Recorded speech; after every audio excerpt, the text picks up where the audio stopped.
salam sejahtera dan sehat selalu anak-anak. Jumpa lagi dengan PowerPoint video tutorial bersama Mr. Weli. Hari ini kita akan melanjutkan materi berikutnya, yaitu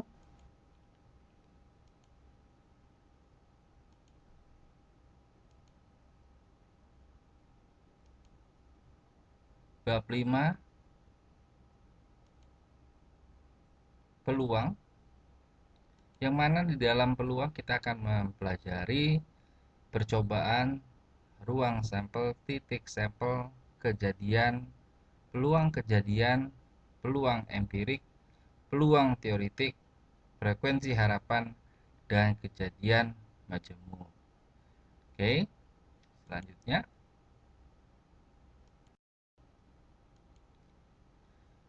pengertiannya. Pengertian percobaan atau eksperimen yaitu suatu kegiatan yang dapat memberikan beberapa kemungkinan.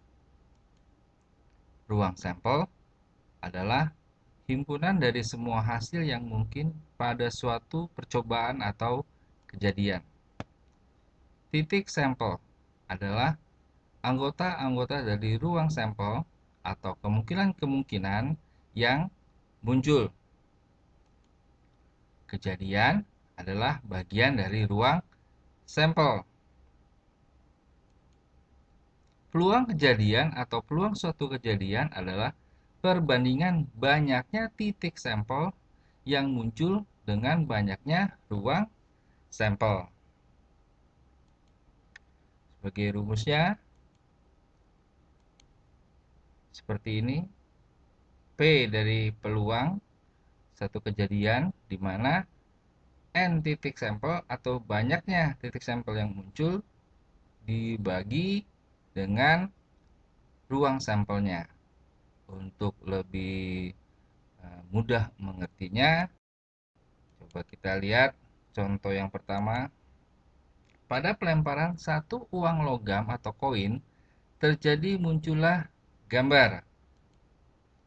Yang artinya, satu, percobaannya adalah pelemparan satu uang logam koin.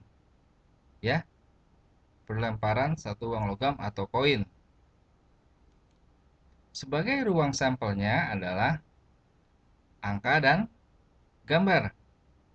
Yang mana ruang sampelnya adalah 2. Titik sampelnya adalah angka di dalam tanda kurung, gambar di dalam tanda kurung. Perbedaan antara ruang sampel dan titik sampel, kalian lihat tanda kurung kurawal, yaitu nih, yang ada tanda kurung kurawal ini adalah ruang sampel. Yang tidak ada pakai kurung kurawal ini namanya titik sampel. Berikutnya, kejadian yaitu G. Banyaknya kejadian itu yang gambar adalah 1 karena terjadi muncullah. Nah, kata kuncinya terjadi muncullah gambar. Berarti gambar banyaknya keluar 1. Rumus peluang kejadiannya seperti di slide sebelumnya. Peluang suatu kejadian adalah perbandingan antara banyaknya titik sampel per atau berbanding dengan sampelnya, ruang sampelnya. Maka hasilnya adalah 1/2. 1/2. Ini angka 1 dapat dari kejadiannya. 2 adalah ruang sampelnya. Oke, kita lanjut ke contoh berikut. Contoh yang kedua, pada pelemparan satu dadu terjadi muncullah angka 3. Yang artinya, lihat, 1, percobaannya adalah pelemparan satu dadu. Nih, pelemparan satu dadu. Pelemparan satu dadu itu kejadiannya, percobaannya. Ruang sampelnya, lihat, ruang sampel dari dadu itu kan ada 6. 1, 2, 3, 4, 5, belakang ini 6. Jadi Ruang sampelnya, banyaknya ruang sampel adalah 6. Titik sampelnya, ya 1, 2, 3, 4, 5, 6. Kejadiannya adalah muncullah angka 3. Nah, angka 3 pada sebuah dadu ada berapa? Iya, betul. Ada 1.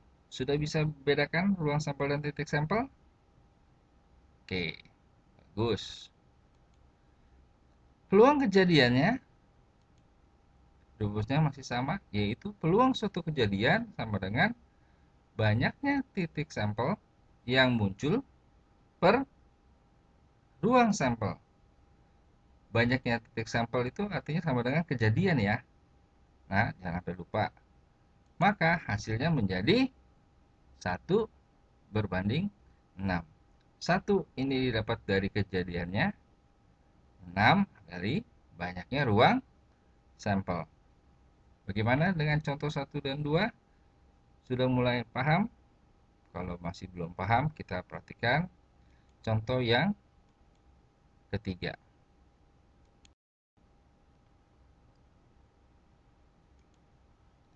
Pada contoh ketiga, ada pelemparan satu kali 2 koin, ya. Jadi lemparnya percobaannya sekali, tapi dengan menggunakan 2 koin. Oke.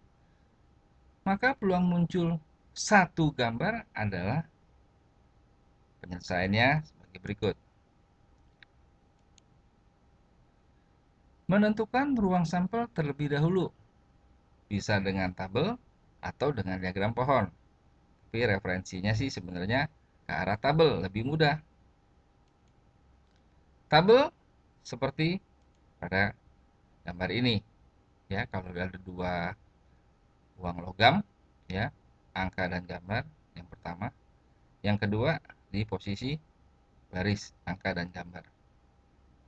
Oke, angka pada kolom, angka pada baris ketemunya di sini, yaitu angka dan angka. Pada kolom gambar dengan baris angka munculnya angka dan gambar. Pada baris gambar ketemu dengan kolom angka, keluarnya gambar dan angka. Pada kolom gambar dan baris gambar munculnya gambar dan gambar. Oke, bagaimana dengan diagram pohon? Seperti ini. Dia bercabang, ya. Ini poin pertama, ini poin kedua. Hasilnya A, A ketemunya jadi AA. A, G jadinya apa? A, G. G, A jadinya G, A. G, G jadinya G, G. Nah, 4 ini apa tadi namanya? Iya, ruang sampel. Yang ini mana ruang sampel? Iya, ini semua ruang sampel. Ya, ruang sampelnya adalah AA, AG, GA, GG. Banyaknya ruang sampel ada berapa? Iya, betul. Ada 4. Berikut kejadian yang munculnya adalah, tadi soalnya minta adalah satu gambar. Ada AG, ada GA. Oke, ada berapa banyaknya keluar satu gambar? Ada 2. Peluang kejadiannya seperti apa? Yuk kita lihat. Peluang sebuah kejadian adalah banyaknya titik sampel atau banyaknya kejadian, yaitu AG dan GA, berbanding dengan ruang sampelnya. Maka banyaknya kejadiannya yaitu 2 per, atau berbanding dengan ruang sampelnya. Ruang sampelnya ada berapa? Ada 4. Maka hasilnya PK-nya 1/2, atau peluang kejadiannya 1/2. Ini hasil akhirnya. Cukup mudah bukan? Saya rasa, atau Bapak rasa, mudah kalau fokus dan konsentrasi dalam mengikuti tutorial ini. Pak, masih bingung? Oke, kalau masih bingung, ini ada contoh keempat. Nanti kamu bisa ulang-ulang video ini, mengerti secara seksama. Contoh yang keempat adalah pada pelemparan 2 dadu. Oke, maka peluang muncul berjumlah 6 adalah berjumlah 6. Nah, ini kata kuncinya, berjumlah 6. Berarti bisa 1 dengan 5, oke, 2 dengan 4, oke, 3 dengan 3, 4 dengan 2, 5 dengan 1. Oke, kita lihat cara menyelesaikannya. Menentukan ruang sampel terlebih dahulu. Berarti langkah pertamanya selalu menentukan ruang sampel terlebih dahulu. Perhatikan tabel. Lebih disarankan menggunakan tabel. Oke. Pada dadu pertama 1, 2, 3, 4, 5, dan 6. Pada dadu kedua juga sama 1, 2, 3, 4, 5, 6. Baris baris 1 ketemu dengan kolom 1, hasilnya ruang sampelnya 1,1. Begitu seterusnya sampai baris ke-6 sampai ke kolom ke-6. Maka titik sampel pada ruang sampel ini adalah di 6,6. Jadi berapa N sampelnya? Coba hitung. 1, 2, 3, 4, 5, 6, 7. Ya, betul. 36. 6 kali 6. Oke. Perhatikan yang dilingkari. 51, 42, 3,3, 24, 1,5. Oke. Dadu yang berjumlah 6. Jadi, banyaknya dadu yang berjumlah 6 adalah berapa? 1, 2, 3, 4, 5. Pintar. Lalu, peluang kejadiannya sama N, atau banyaknya kejadian yang muncul atau kejadian atau titik sampel yang muncul di berjumlah 6 ya adalah 5 berbanding banyaknya ruang sampel. 5/3 6. Inilah 5/3 6 hasil. Akhirnya bisa disederhanakan? Ya tidak ya, karena atasnya ganjil, bawahnya genap. Oke, contoh yang berikutnya, contoh yang kelima. Ada kemungkinan yaitu pada pelemparan satu uang logam dan satu dadu. Maka perhatikan, maka peluang muncul angka pada apa? Berarti pada koin ya, angka dan bilangan genap. Bilangan genap kan 2, 4, 6. Betul ya kalau pada dadu ya. Oke. Cara menyelesaikannya. Tentukan ruang sampelnya terlebih dahulu. Dengan mana? Dengan cara apa? Dengan menggunakan tabel. Ya, jangan menggunakan diagram pohon, nanti lebih sulit. Nah, ini lebih disarankan menggunakan tabel. Seperti apa? Ini. Yang angka dan gambar uang koin ada di posisi baris. Yang dadu 1, 2, 3, 4, 5, 6 itu di posisi kolom. Maka ruang sampelnya adalah nih. A1, A2, A3, A4, A5, A6, G1 sampai dengan G6. Pertanyaannya, ada berapa sih ruang sampelnya? Ya, betul, ada 12 ya. Nah, perhatikan yang dilingkari. Angka dan mata dadu genap. Angka, berarti kamu fokus di baris angka. Lalu mata dadu genap. Kamu fokus pada kolom dadu yang bernilai genap. Ada berapa banyaknya angka dan mata dadu genap? Betul, ada 3. Peluang kejadiannya gimana? Sama seperti rumus-rumus yang sebelumnya. N kejadian per banyaknya ruang sampel. Yang kejadiannya ada berapa? Ada 3. Per ruang sampelnya berapa? 12. Bisa sederhanain? Ya, dibagi 3. 1 dibagi 3, 4. Berikutnya, peluang empirik dan peluang teoritik. Apa sih Pak peluang empirik dan teoritik? Peluang empirik adalah perbandingan antara hasil yang terjadi dengan semua hasil yang mungkin pada sebuah percobaan. Peluang empirik merupakan peluang yang diperoleh dari percobaan secara langsung. Nah, tadi kita sudah pelajari atau kita lihat contoh 1 sampai contoh 5, itu adalah peluang empirik. Jadi, bicara peluang, ini nyambung dari awal sampai akhir. Yuk, kita lihat contohnya.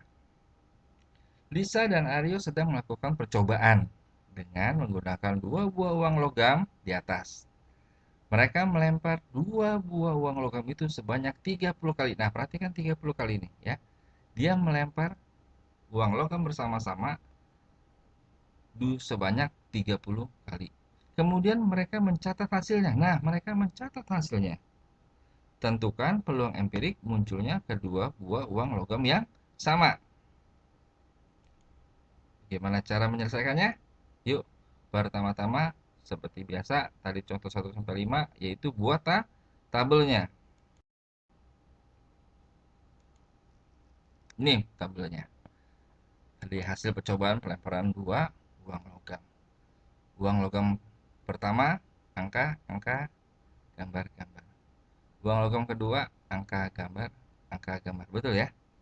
Jadi keterangannya adalah angka-angka, angka gambar, gambar angka, gambar-gambar. Ini yang seperti kita contoh nomor 2 ya, yaitu ruang sampel 2 buah uang logam.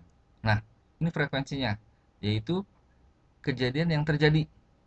Ya, ternyata muncul angka-angka adalah sebanyak 10 kali. Angka gambar 6 kali. Gambar angka itu 8 kali. Gambar-gambar 6 kali. Totalnya 30 kali. Oh, benar ya. Berarti tadi di soalnya dia lempar atau sebanyak 30 kali. Perhatikan yang dilingkari. Ya. AA sebanyak 10, GG sebanyak 6. Peluang apa? Peluang kejadian kembar. AG kembar nggak? Nggak dong ya. GA kembar nggak? Nggak dong ya. Nah, yang kembar angka-angka atau gambar-gambar. Sebanyak berapa? Angka-angka ada 10 kali, gambar-gambar ada 6 kali. Jadi total kejadiannya yang bernilai kembar, angka-angka gambar-gambar adalah sebanyak 16 kali. Banyaknya percobaan tadi berapa? Iya, betul, 30 kali. Peluang empirik munculnya kedua buah uang logam yang sama. Nah, angka-angka dan gambar-gambar adalah seperti berikut ini. Peluang kejadian A yang mana banyaknya kejadian A berbanding banyaknya ruang sampel. Atau banyaknya ruang sampel percobaan.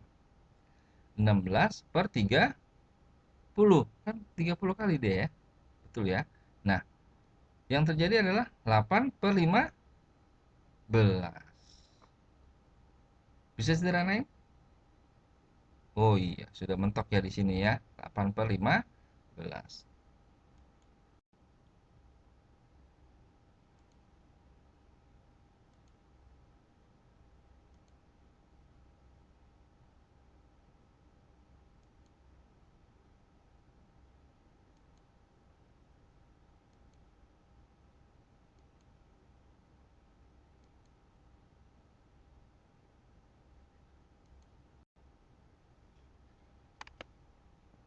Oke, selanjutnya frekuensi harapan.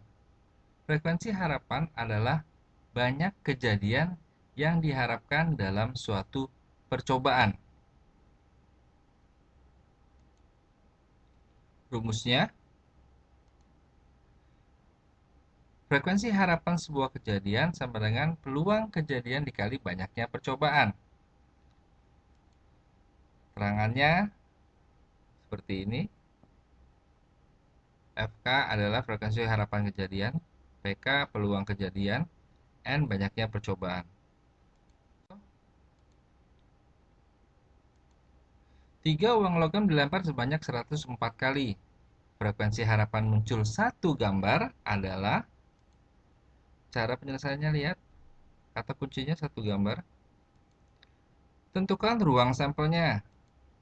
Sini Pak Weldy pakai diagram pohon.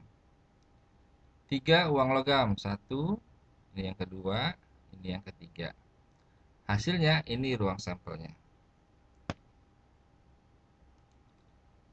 Dengan N percobaan adalah 1/4 kali, dan N ruang sampel adalah 8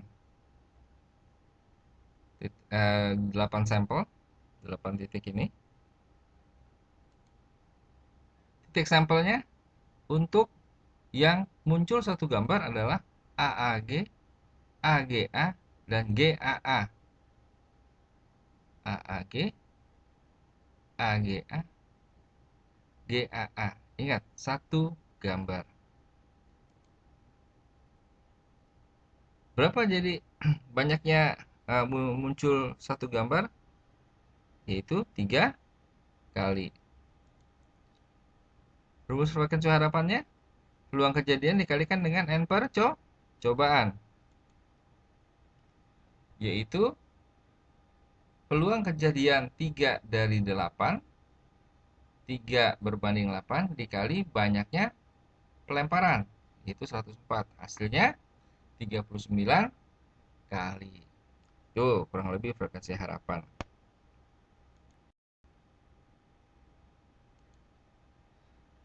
Untuk berikutnya adalah peluang kejadian majemuk. Adalah suatu kejadian yang terdiri atas beberapa kejadian. Ada dua macam peluang kejadian majemuk. Pertama, peluang kejadian saling lepas. Ya, rumusnya saling lepas, dia tandanya U. Peluang kejadian A ditambah peluang kejadian B. Saling lepas. Perhatikan tuh, saling lepas. Yang kedua, peluang kejadian saling bebas.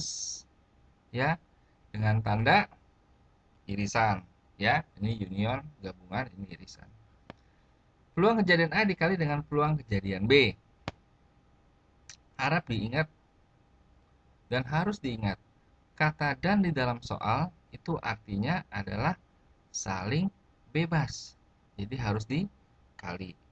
Kalau di soal ada kata atau, berarti dia kejadian saling lepas.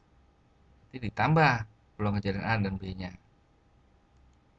Oke, untuk sebagai contoh, lebih mudah nanti memahaminya, lihat cara pekerjaannya.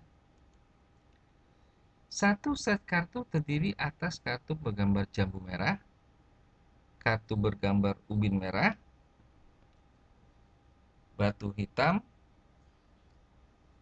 topeng hitam. Masing-masing kartu bernomor 1 sampai dengan 10, sehingga seluruhnya ada 40 kartu. Betul ya? Ada 4 jenis, isinya 1 sampai 10, berarti ada 40. Jika Radit mengambil sebuah kartu secara acak, tentukan A. Peluang terambil kartu batu hitam dan bernomor genap. Yang B. Peluang terambil kartu ubin merah atau kartu bernomor ganjil. Oke.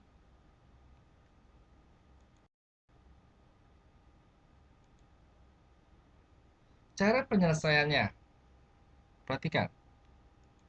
Untuk yang A, perhatikan kata dan pertanyaannya tadi. Misal, B adalah kejadian terambil kartu batu hitam. Batu hitam kan 1 sampai 10 ya. Lalu G, kejadian terambil kartu bernomor genap. 2, 4, 6, 8, 10. Dalam kartu itu ada 4 jenis, yaitu jambu merah, ubin merah, batu hitam, topeng hitam. 2, 4, 6, 8, 10, 2, 4, 6, 8, 10, 2, 4, 6, 8, 10, dan 2, 4, 6, 8, 10. Jadi banyaknya B adalah 10. 1 sampai 10 tadi angka. Oke. Dan banyaknya G terambil kartu bernomor genap, berarti ada 4 kemungkinan ini kan, 4 jenis ini kan.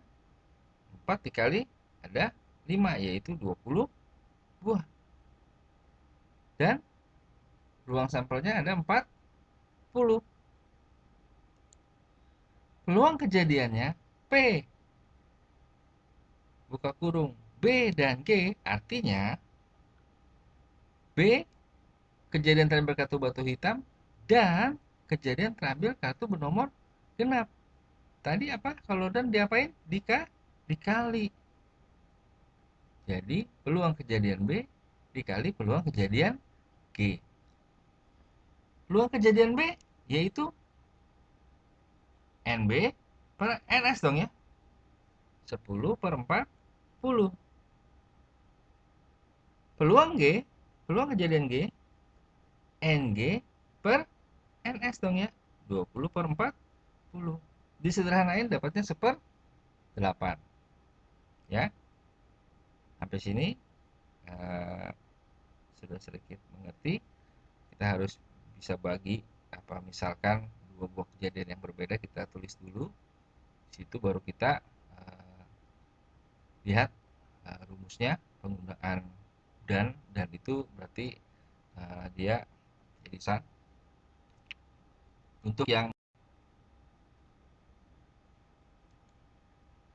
soal B, penyelesaiannya, perhatikan kata atau. Misalkan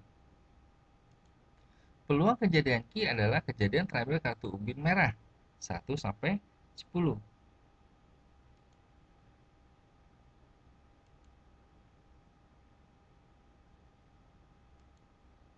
Peluang kejadian R, kejadian terambil kartu bernomor ganjil 13579. Kejadian terambil kartu bernomor ganjil berarti kan ada 4 jenis kartu tadi, kita tulis ya.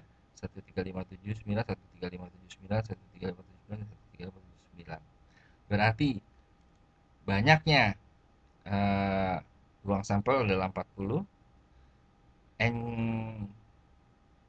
Kejadian Q adalah 10. Banyaknya kejadian R, lihat di sini 1357. Ada berapa warna? 4 warna, berarti 4 kali 5 ya, 20. Kok dikurang 5 Pak? Iya, yang kurang 5 kan bagian dari si kartu ubin merah. Ubin merah ini kan 1357 ada di sini, 13579. Berarti dia tidak dihitung dua kali, dia dihitung hanya sekali. Berarti dikurang 5. Jadi banyaknya kejadian R adalah 15 karena sudah dihitung di Q. Terus peluang kejadian Q atau R tadi apa? Atau di apa? Ditambah. Peluang kejadian Q ditambah peluang kejadian R sama dengan 10/40. Dari mana 10/40? N Q per ruang sampelnya. Banyaknya tuh 40. 15/40 dari NR, banyaknya kejadian R per 40, disederhanakan menjadi atau dikerjakan menjadi 5/8. Nah, sampai di sini eh, penjelasan dari Pak Weli semoga bisa bermanfaat untuk lebih memantapkan lagi apa yang sudah dipelajari dan sudah didengar dan dilihat. Baiknya kalian mengerjakan latihan soal, dikerjakan di kertas ulangan atau bergaris dan dikumpulkan sebelum jam 3 sore. Apa aja? Dari buku LKS Matematika, buka 1 halaman 162 sampai 163, bagian esai nomor 1 dan 2. Buka 2 halaman 168 sampai 170, bagian PG nomor 6 dan 7, esai nomor 2 dan 4. Lalu buka 3 halaman 178 sampai 179, bagian PG nomor 7, esainya nomor 1 dan 2. Demikian video dari Pak Weli. Semoga kamu mengerjakan latihan soal ini untuk melatih kalian menghadapi PAT yang akan dilaksanakan tanggal 11 sampai 15 Mei. Ini baru rencana. Semoga tidak mundur-mundur lagi karena pandemi corona saat ini. Eh, dari Bapak, selamat mengerjakan.